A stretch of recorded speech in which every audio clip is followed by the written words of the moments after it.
les ordonnances du président de la République. Qu'est-ce que l'on en a fait? Allez directement à la réponse. Alors, je suis en train de dire ceci. Oui.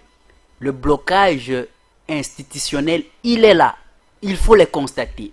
La Constitution dit que lorsqu'il y a crise persistante entre le Parlement, précisément l'Assemblée nationale, et le gouvernement... Je vous vois venir. Donc, vous êtes en train de dire que le Premier ministre a créé cette crise pour qu'il y ait dissolution de l'Assemblée nationale. Ce n'est pas le Premier ministre. Oui. Mais je dois vous signaler que nous ne sommes pas les défenseurs et les avocats du Premier ministre. Oui. Nous analysons les faits. Allez-y. Sans pour autant avoir des penchants parce qu'on risque de nous dire que nous sommes du FCC. Oui. D'ailleurs, le FCC, c'est l'incarnation d'une moitié du mal.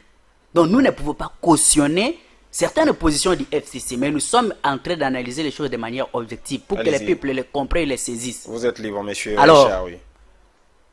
La crise, cette crise artificielle n'est pas créée par le Premier ministre Ilou Kamba.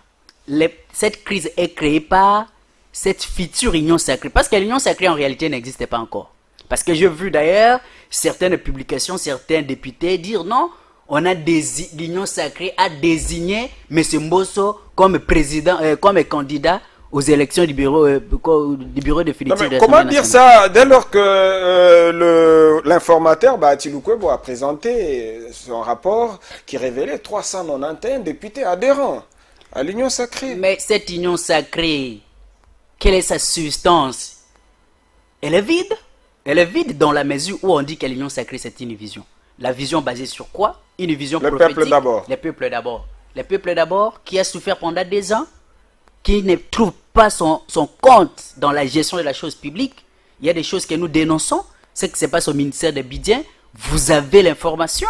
Si nous sommes dans le peuple d'abord et dans un état de droit, il y a quelque temps, le ministre des Finances, Sélé Alagouli, a déposé sa plainte contre M. Augustin Kabouya.